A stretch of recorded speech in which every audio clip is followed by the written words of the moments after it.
Panic withdrawal sa Pag-ibig MP2? Isang sablay lang, libo-libo ang pwedeng mawala sa iyo.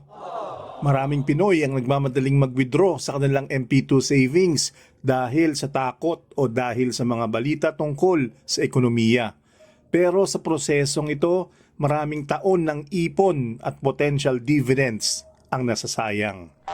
Bago ka rin magmadaling maglabas ng pera mo, alamin muna natin kung paano talaga gumagana ang Pag-ibig MP2 at kung paano may iwasan ang panic withdrawal para lumago ang ipon mo ng safe at maayos.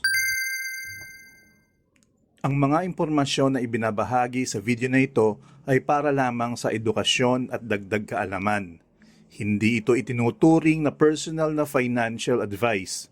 Kumonsulta pa rin sa isang lisensyadong financial advisor bago magdesisyon tungkol sa investments. Una sa lahat, ano nga ba ang Pag-ibig MP2? Ang MP2 o Modified Pag-ibig 2 program ay isang voluntary savings program ng gobyerno na bukod sa regular Pag-ibig contributions. Ibig sabihin, hindi ka obligado pero pwede kang magdagdag ng extra savings para sa iyong future. Hindi tulad ng regular Pag-ibig contributions na mandatory para sa mga empleyado, ang MP2 ay designed para sa mga taong gusto mag-ipon ng mas mabilis at may mas malaking tubo.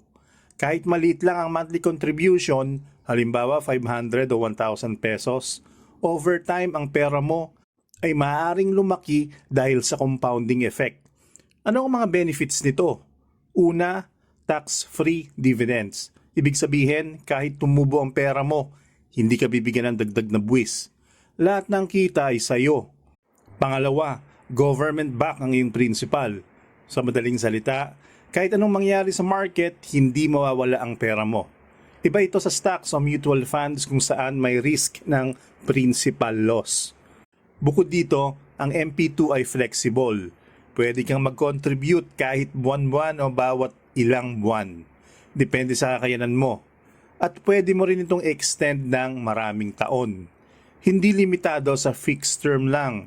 Kaya nga, popular ito sa mga maraming Pilipino, lalo na sa mga gustong mag-ipon para sa long-term goals tulad ng pagbili ng sariling bahay, pag-start ng negosyo, o simpleng retirement fund para sa pagtanda.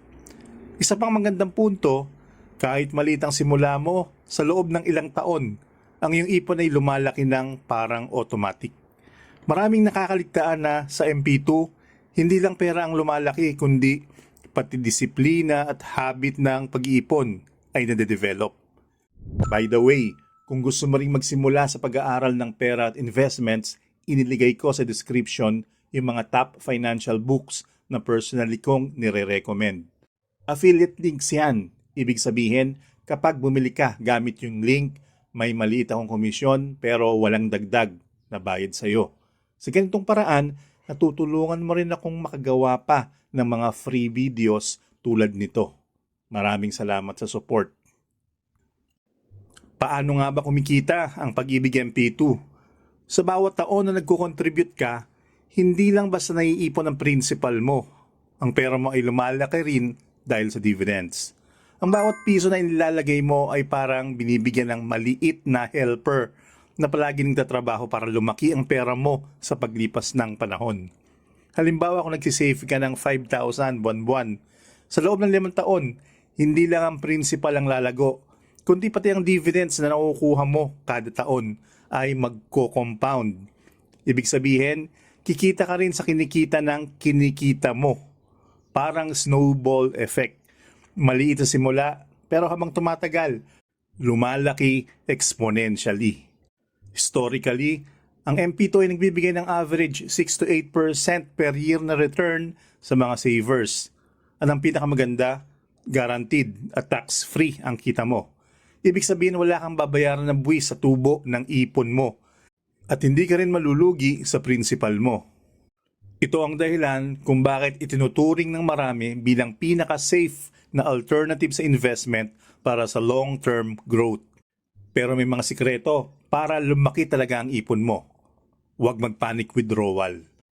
Kahit isang beses ka lang mag-withdraw ng maaga, Pwede nitong bawasan ng compounding effect at mawala ang potential dividends na dapat ay sayo sana. Para maintindihan ito, isipin mo, isang tao na nag-hold ng kanyang MP2 account para sa 5 taon kumpara sa nag-withdraw sa ikalawang taon. Ang una, kumikita ng dagdag na libo-libo kada taon dahil sa compounded dividends. Ang pangalawa, habang lumalaki pa ang pera ng una, nawala ang opportunity na kumita ng additional dividends sa perang na-withdraw. Bukod pa rito, merong psychological benefit ang hindi pag-withdraw. Kapag nakikita mo na lumalaki ang account mo, habang hindi mo ito hinahawakan, natututo kang maging patient at disciplined sa pag-iipon. Isang skill na mahalaga sa anumang investment o financial goal sa buhay. Bakit nga ba maraming Pilipino ang natatakot sa pag-ibig MP2 kahit government back ito at garantisadong hindi mawawala ang prinsipal? Una, dahil sa misconceptions o maling akala. Maraming iniisip na parang stock market ang MP2 na may risk na malugi. Kaya kapag may balita tungkol sa economic slowdown o negative trends, agad silang natatakot. Pero ang katotohanan, hindi ka malulugi sa prinsipal sa MP2. Ang kinikita mo ay predictable, tax-free at government-backed, kaya safe para sa long-term savings. Pangalawa, may takot sa economic crisis o inflation. Halimbawa, may balita tungkol sa global recession, tumataas ang presyo ng bilihin o may lockdown sa bansa. Maraming tao ang nakakaramdam ng uncertainty at natatakot na baka mawala ang ipon nila. Ang resulta, panic withdrawal. Iniisip nilang mas mabuti pang kunin agad ang pera kaysa hintayin pa ang tubo. Pangatlo, nakikita nila ang kanilang kaibigan o kamag-anak o kapitbahay na nag-withdraw. Ito ay nagdudulot ng social pressure. Kapag nakikita nila ang ibang tao na kumikilos dahil sa takot, mas mataas ang posibilidad na sila ay magpanik din. Kahit hindi nila lubos na nauunawaan ang epekto nito sa kanilang ipon. Bukod dito, may psychological effect din ang pag-check ng balanse araw-araw. Kapag nakikita mo na hindi agad tumataas ang pera mo, pwede itong magdulot ng anxiety at pakiramdam na parang hindi gumagana ang investment. Marami ang hindi nakakaintindi na ang tunay na growth ng MP2 ay sa long-term makikita, hindi sa bawat buwan.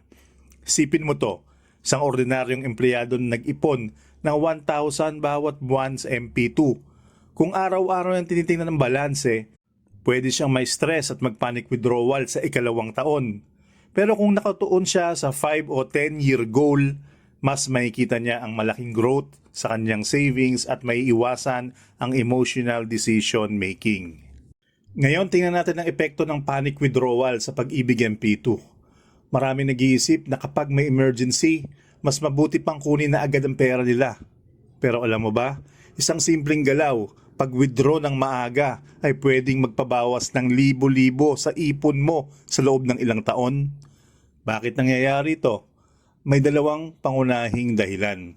Una, nawawala ang potential dividends na naipon sa loob ng taon. Halimbawa, nag-iipon ka ng 5,000 pesos bawat buwan at sa loob ng 5 taon, kumita ka ng 30,000 mula sa dividends. Kung halimbawa lang, hindi mo inantay ang 5 taon at winidraw mo sa ikalawang taon pa lang, hindi ka makakatanggap ng 30,000 dividend kasi winidraw mo na bago pa dumating ang 5-year term. Pangalawa, nawawala ang compounding effect. Ang compounding ay parang snowball.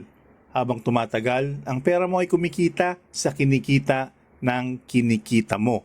Kung mag-withdraw ka ng maaga, nawawala ang opportunity na ang pera mo ay mag-double o mag-triple sa loob ng ilang taon.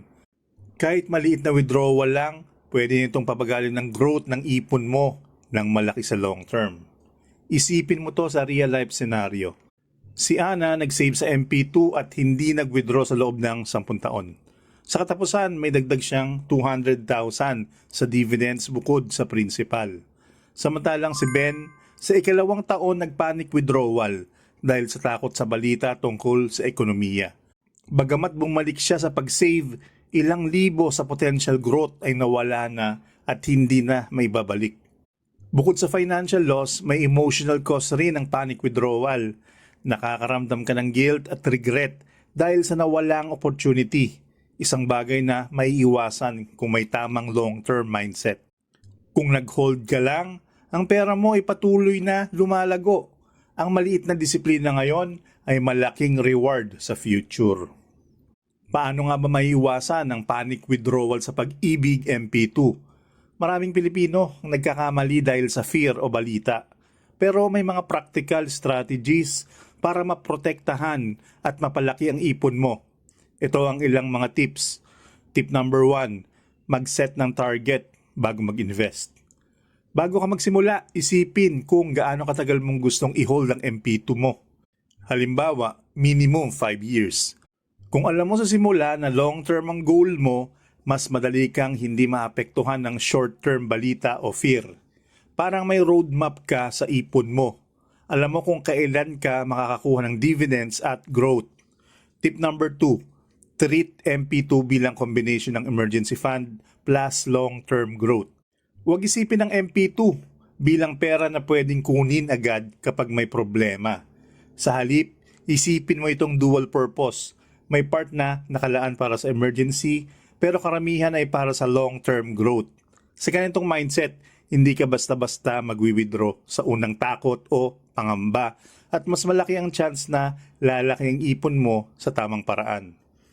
Tip number 3, huwag tingnan araw-araw ang balance mo. Maraming taong dadala ng emotional check ng balance araw-araw. Kapag nakikita nila na hindi agad tumataas, nag-aalala sila at nagpapanik withdrawal. Sa halip ay tingnan ang progress mo quarterly o semi-annually.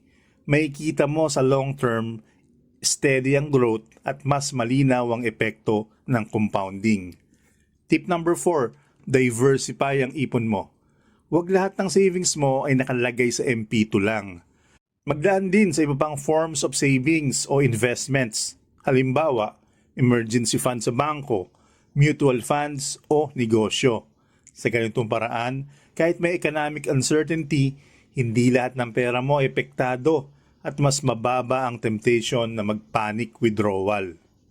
Bukod sa mga practical tips na to, isipin ang psychological benefit.